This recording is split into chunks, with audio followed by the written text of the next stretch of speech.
Hello everyone, welcome back. Issue of debentures के previous video में we have discussed about the journal entries of issue of debentures for consideration other than cash. अब इस video में एक बहुत important topic discuss करने वाले हैं, different cases and journal entries of issue as well as redemption of debenture.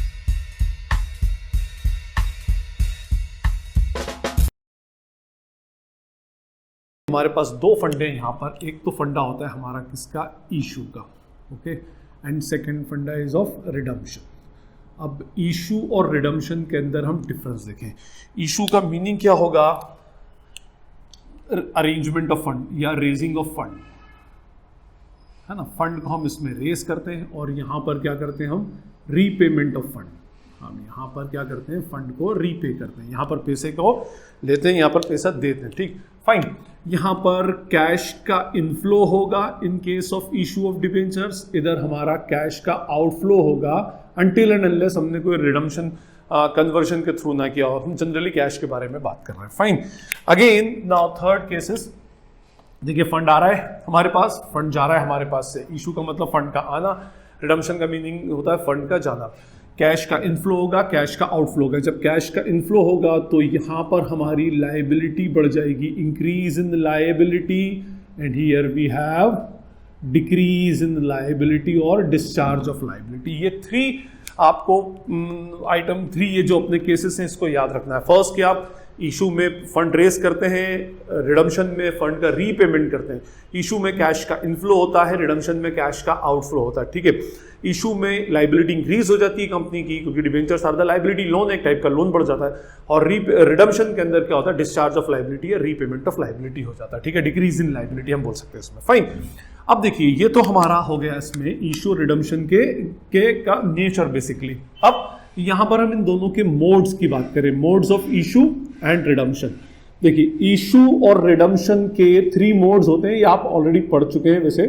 देखिए issue three type से होता है, issue at par, issue at premium and issue at discount. ये थ्री केसेस में issue होता है ना. अब इशू एट पार का मीनिंग क्या होगा, when called up value is equals to its face value.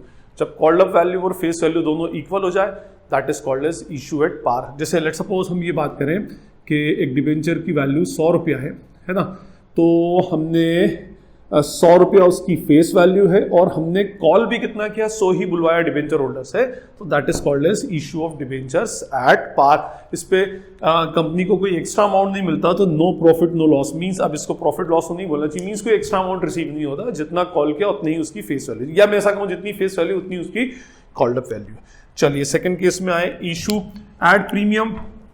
Here called up value is always greater than its face value. Face value 100 है तो कॉल्ड अप वैल्यू इससे कुछ भी ज्यादा होगी, कुछ भी ज्यादा होगी means 105, 125, 200, 300 whatever, but it should be greater than its face value. Called up value मतलब कितना हमने कैश बुलवाया वो हमेशा हमारे पास क्या होगा, उसकी फेस वैल्यू से ज्यादा आएगा.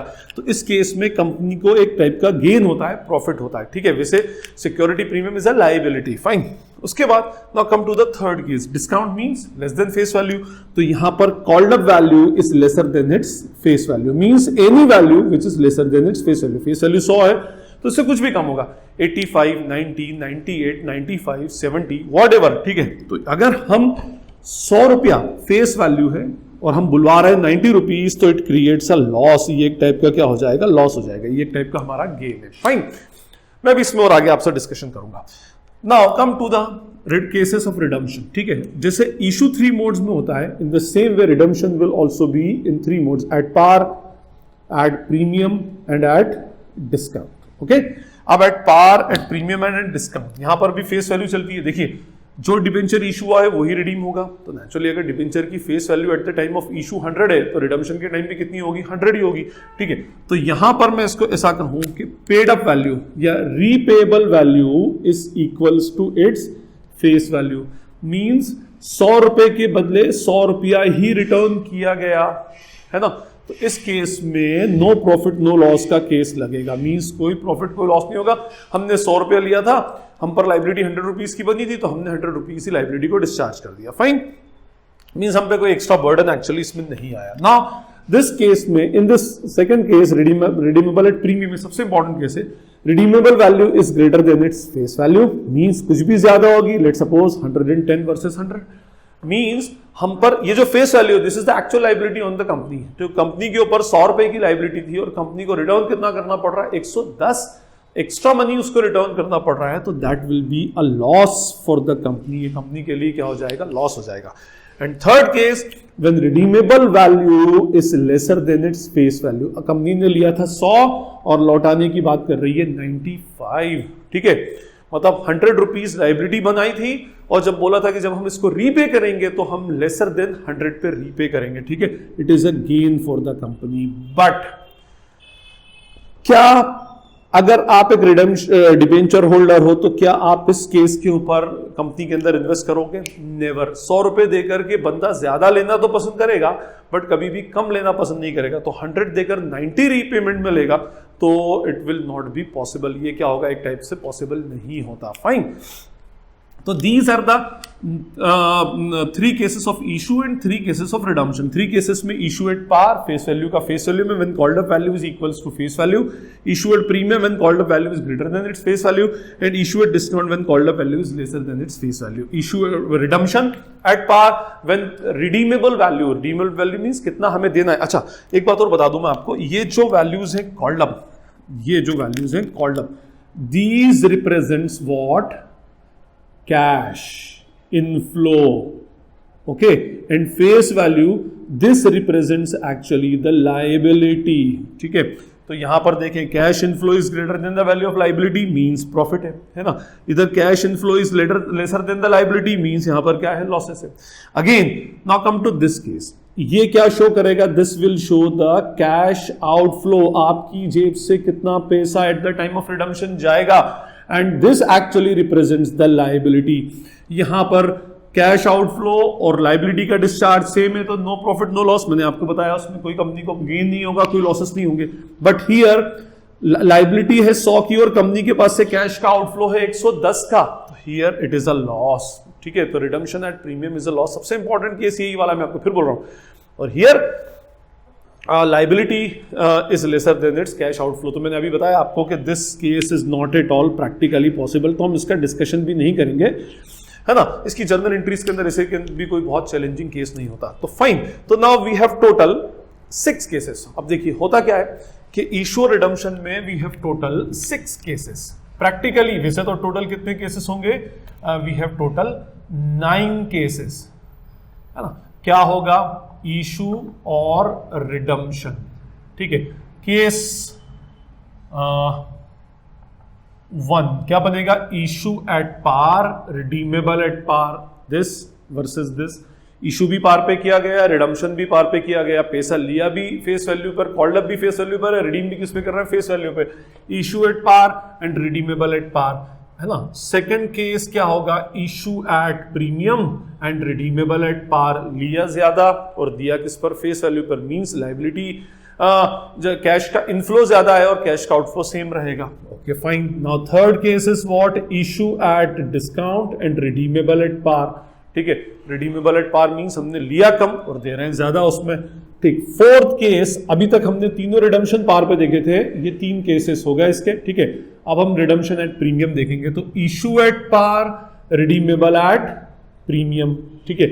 ये इशू पार पर हुआ है, रिडीम किस पर होगा, प्रीमियम पर। उसके बाद fifth case, issue at premium as well as redeemable at premium, both are at premium. Sixth case will be issue at discount, redeemable at premium, तो 3 केसेस हमारे प्रीमियम पर रिडम्पशन के हो गए। Fine, now seventh case is what, issue at par, redeemable at discount, ठीक है। 8th, issue at discount, issue at premium and redeemable at discount, and 9th case will be issue at discount as well as redeemable at discount. These are the 9 cases, है ना। हम इसमें कुछ values put करते हैं, फिर उसके बाद 1 by 1 इसकी जर्नल एंट्रीज देखेंगे। Let's suppose issue at par 100 पर इशू किया, 100 पर ही रिडीम किया, ओके। इशू एट प्रीमियम 125 पर इशू किया, 100 पर रिडीम किया, मतलब 25 रुपीज। अच्छा, फेस वैल्यू हम कितनी लेते हैं इसमें, ₹100, ओके। ये उसके बाद 90 पर इशू किया, 100 पे रिडीम किया। ये 3 केसेस हमने रेड मार्कर से लिए इसमें। अच्छा, इशू एट पार मींस 100 पर इशू और 110 पर रिडीम। बस लिया 100 देंगे 110। 125 issue at premium more than face value और लेट सपोज 115 115 पर रिडीम किया, है ना। इशू एट डिस्काउंट 90 वर्सेस 120 ऐसे हमने रिडीम किया उसमें। तो ये 3 केसेस हमारे होगा रिडम्पशन एट प्रीमियम के। उसके बाद लास्ट 3 केसेस हमने 100 पर इशू किया 90 वापस करेंगे, 125 पर इशू किया 95 वापस करेंगे और 95 पर इशू किया और 90 वापस करेंगे। ठीक है, अब आप सोचो क्या ये केस पॉसिबल है कि बंदा दे 100 और ले 90? Not at all possible. तो ये केस प्रैक्टिकली पॉसिबल नहीं है, तो we are not going to discuss this case. Okay, besides 125 देकर 90 लेने वाला तो और बड़ा बेवकूफ होगा as an investment point of view. तो this case is not possible at all. ये भी पॉसिबल नहीं है। जब ये पॉसिबल नहीं है तो इसमें तो इन्वेस्टर को और एक्स्ट्रा लॉस जाता है, तो ये भी पॉसिबल नहीं होगा। और ये केस भी अल्टीमेटली पॉसिबल नहीं होता है, redeem issue at discount and redemption at discount. तो अल्टीमेटली रिडम्पशन एट डिस्काउंट का जो केस है वो प्रैक्टिकली पॉसिबल नहीं होता। अब हम क्या करेंगे, ये जो वैल्यूज हमने पुट की हैं इन वैल्यूज को कंसिडर करते हुए now we will pass journal entries for each case.